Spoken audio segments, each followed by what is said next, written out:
Welcome back, everybody. Another filament review. This time we have GIANTARM filament. First time for me. Let's check it out.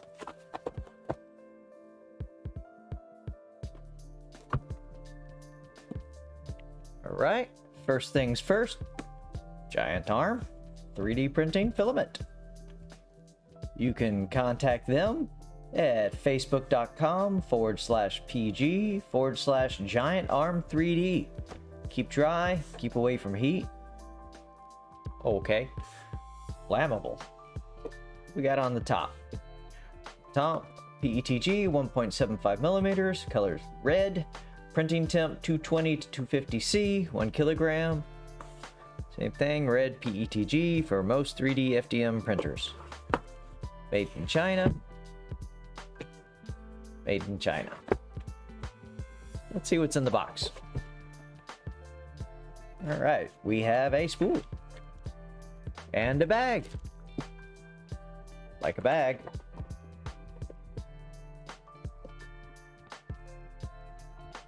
It's a thin bag, but it is a bag, so we will take it. Here, all right. On here it says GIANTARM. Once again, contact us at facebook.com/pg/GIANTARM3D. 3D printer filament.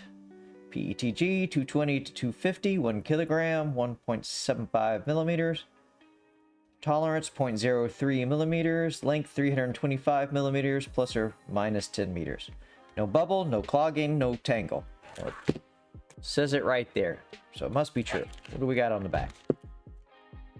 Note, after using this filament, please plug the end into the fixing hole in the side of the filament tray, otherwise knotting and winding will occur at the next printing. Exact same stickers on the box. GIANTARM, PETG 175, color red. Printing temp 220 to 250. Made in China. Nicely sealed bag. Spool isn't crushed. Has our silica in the center. Spool's a little warped on one corner. Not too bad. Alright, well, I'll open this. Let's go over here. I got this for, I believe, $20. Yeah, there we go. Got it on Amazon for $20. They have a plethora of colors. Oh, this is the first time trying this filament. Let's see, it's an easy open bag. No. Let's see. No.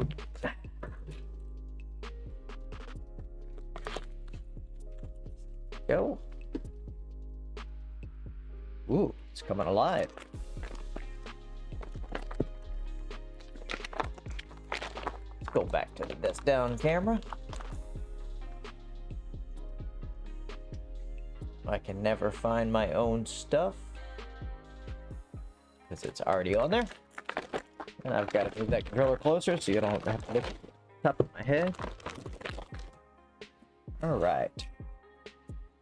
Save that. It is spooled nice and neat. Very nice.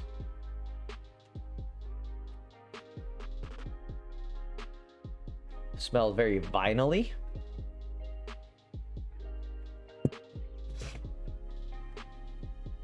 Reminds me of one of the other filaments, which was also PETG. I believe that was a green. Let's pull this guy out. Feels good so far. Let's do the brake test. Ooh, does not want to break. 2, 3. Nope. Does not want to break. Got this nastiness off. That is a good sign. Let's pull out the calipers. Completely inaccurate calipers. 1.6, which we know is 1.7. 1.6. Well, that comes about 1.5. Right in front of it, 1.6. This is a little Thin spot, 1.6. One of these days I'll invest in some good calipers, 1.5. There is some variation going on, but not a lot. 0.6. 0.6, so pretty accurate. I've had worse and still had decent results, so we will see what happens. I know it's not ideal. Let's do what they say. Put it through the fixing hole. All right. So as always, I will desperately search for the other camera. We will print a calibration cube. We'll print a Stacko kitty. And we will print a Benchy. And we'll be right back to see how this works out.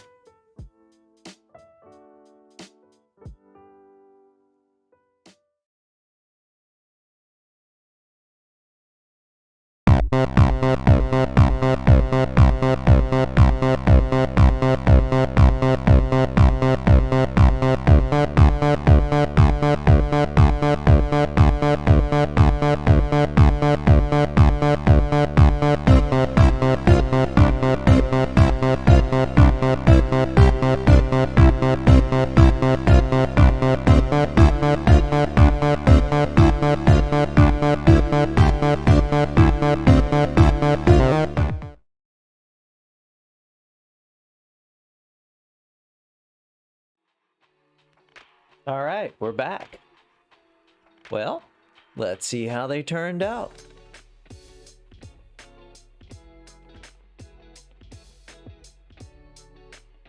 Here we have a previous cube, of course.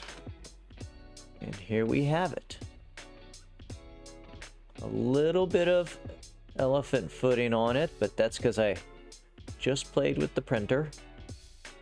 Hadn't got the Z level all set back right, but the detail is nice, shinier than I was expecting. Corners are sharp, plenty of detail in the letters.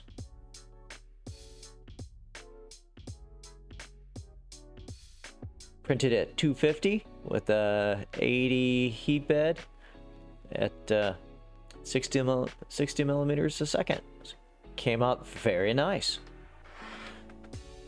All right, on to our calibration kitty, the previous ones. It's almost too shiny to show you the details.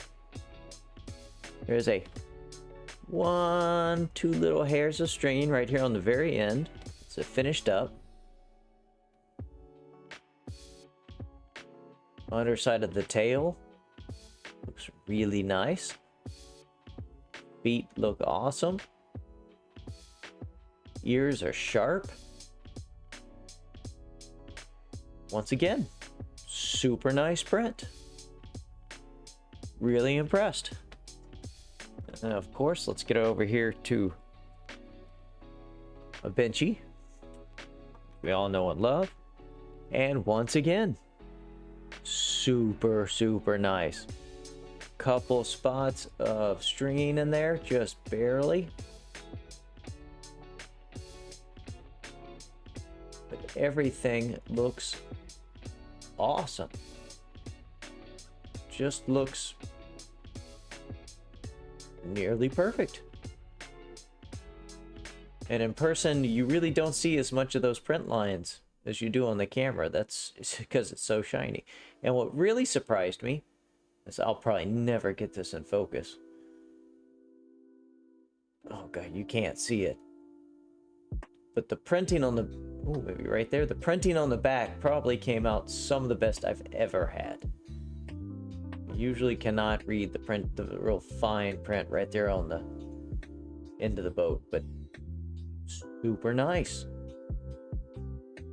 Super nice.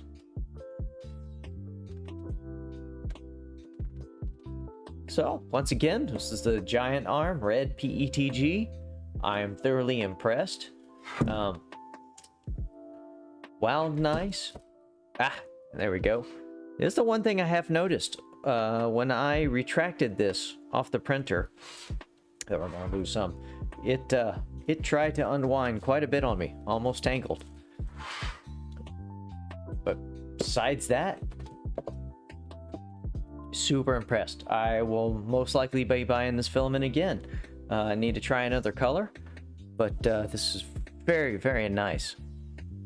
I don't think I've had a filament really this shiny ever. Everything is always kind of matte, or maybe if it's a transparent, you know, it's got a little bit of shine to it, but I have not had a solid that's this absolutely just shiny. So once again, that's the GIANTARM red PETG. Try it out, or if you have tried it out, let me know how it worked for you.